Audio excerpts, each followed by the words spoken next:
Fala galera, beleza? Aqui quem fala é o Fred e hoje estou trazendo para vocês como passar de level rápido no Poo, beleza? Aí galera, você só precisa sempre alimentar ele com pimenta. Aqui.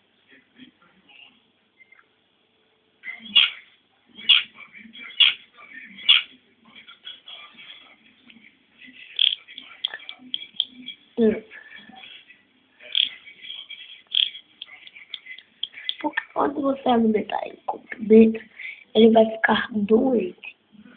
Aí você usa poções, né?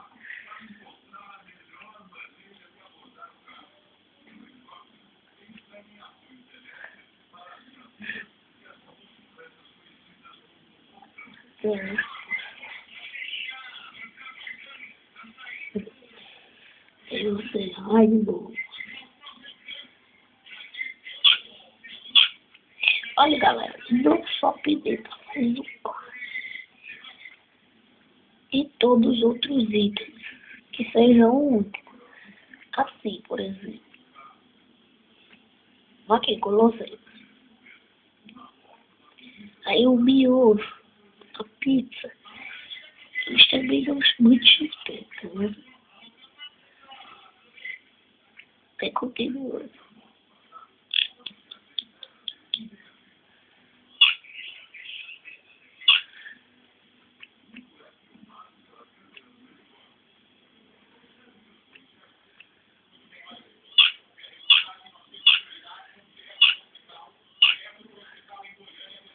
Tudo com ah, porra.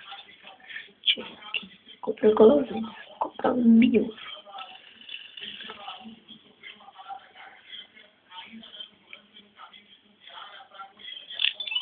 Miojo. Comprei para o nível 19, beleza? Galera, olha, o que faz o par é usar muitas poções, dar, assim, o último item das comidas, que é assim, que é esses, por exemplo, doces, o último, pirulito, dá muito XP. Dos legumes, a pimenta, beleza? E sucessivamente em todas as tipos de comidas, beleza? Galera, se vocês gostaram do vídeo, deixa o gostei. Se vocês não gostaram, deixem aí pra eu saber se vocês estão gostando dos meus vídeos. E comentem e se inscrevam, beleza, galera? E assistam meus próximos vídeos. Fui!